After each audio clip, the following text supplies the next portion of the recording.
You are knowing what you are wanting? An evolving thing. Are you enjoying how your desire expands? Really?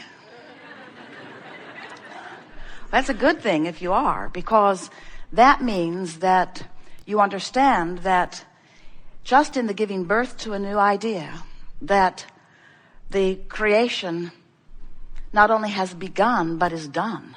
If your newest of ideas are thrilling you, that means that you're offering no resistance to them, which means the new idea will come to full fruition for you quickly.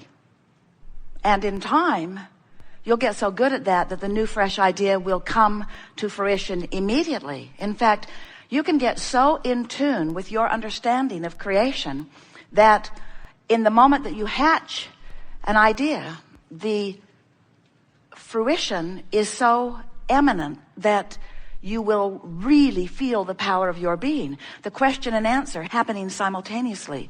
The problem and the solution so close together that you get focused on the solution and you don't even realize that there was a problem that took you to that leading edge solution.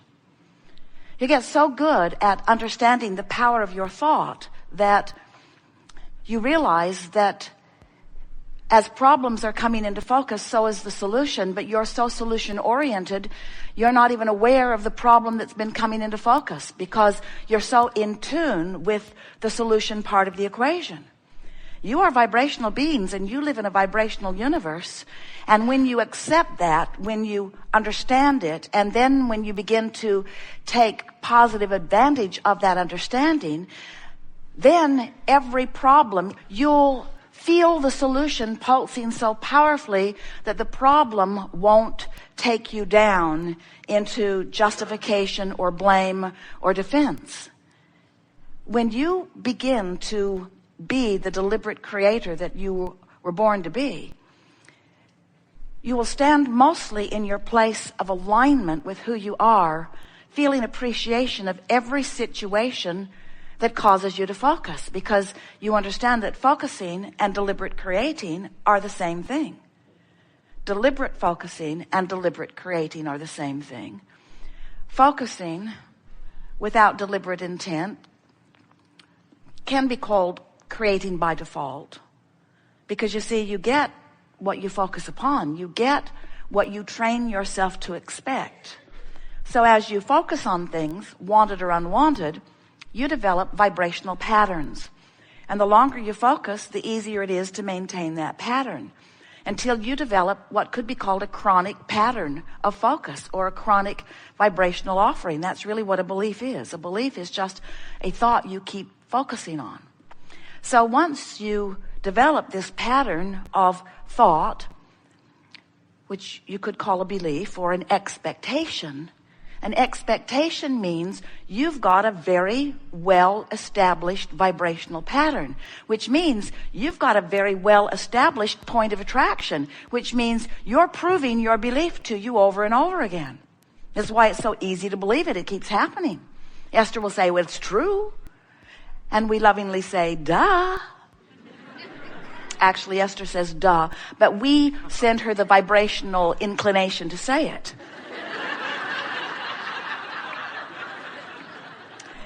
In other words, you always get what you expect. And the thing that's tricky for humans in the accepting of that is that you expect a lot of things you don't want.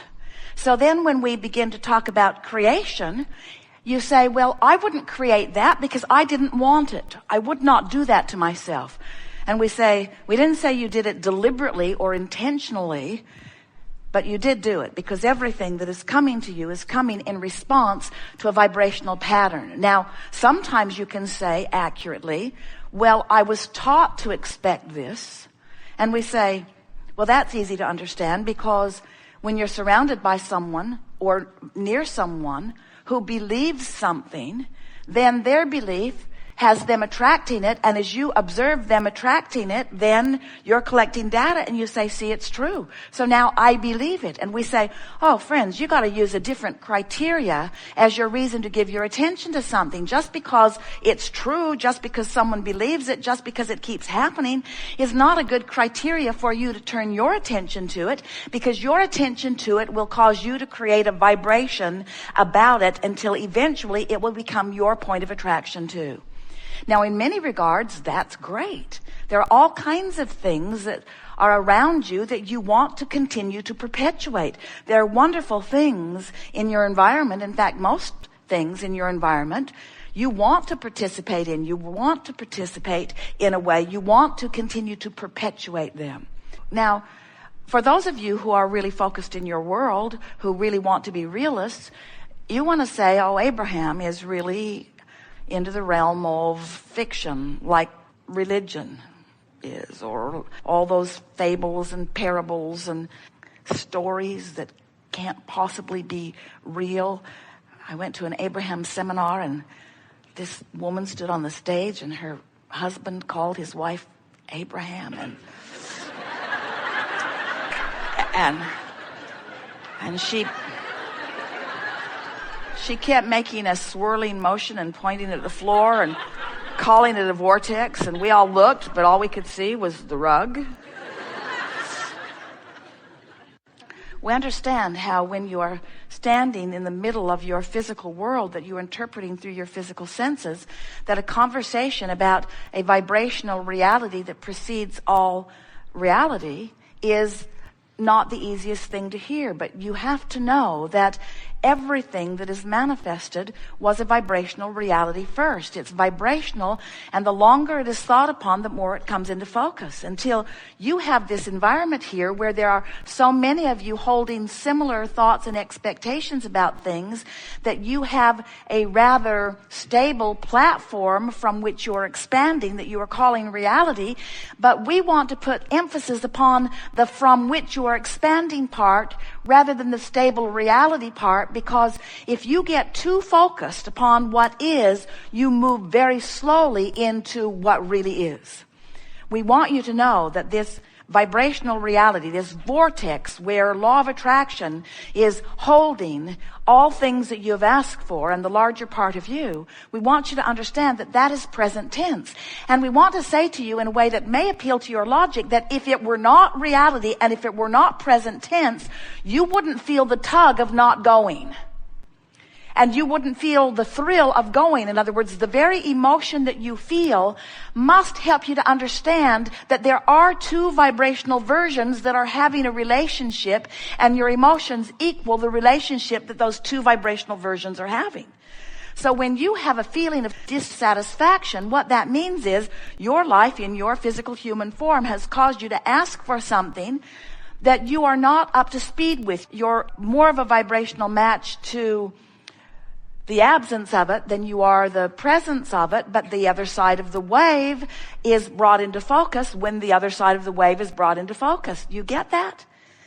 Do you know how when you really don't want something, how you really want something? In other words, if you really, really, really, really, really don't want it, then you really, really, really, really, really do want it. You know that, don't you? Someone you didn't know called you on the telephone and said, hello, you don't know me. I'm just calling to tell you I will never call you again. You would say, that will be all right with me. But if someone you really care about tells you that, it's not really all right with you. In other words, this other side of the wave, you get that. So when you know what you don't want, and therefore you offer this vibration of what you do want. Now, we haven't said this before, but you're ready for it. So let's go to this new place relative to this.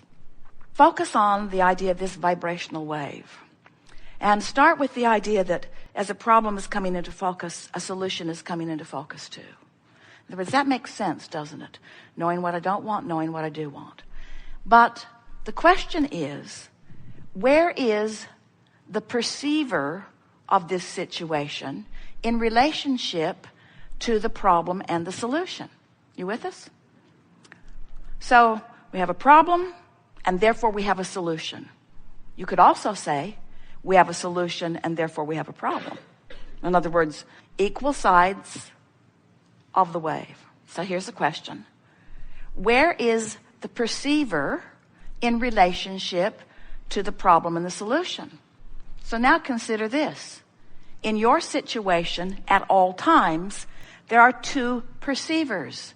There's the you in your human form perceiver, and there's the you, the inner being, God source, God force, soul perceiver. Well, where source is in this equation is in alignment with what is wanted, because there is no resistance in the vibration of source. So when the desire is there, source is a perfect immediate match to it, and therefore it immediately is, present tense. The question that this gathering wants to ask of you and help you to ask of yourself and answer is, biggest question that will ever come to you, where are you as a perceiver in this problem solution equation? If you are a closer match to the problem, and often you are at the beginning of the launch, you feel the resistance, you feel the strong negative emotion. The more you, as the perceiver, become a match to the solution, the more satisfaction you begin to feel. Make sense?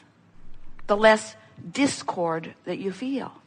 We've been saying this to you in a lot of different ways, but the thing that we so want you to get, leading edge rascals that you are, we want you to understand that as this problem is coming into focus, the solution is too, and you get to choose where in this span of probabilities or possibilities you're hanging around most. What are you practicing?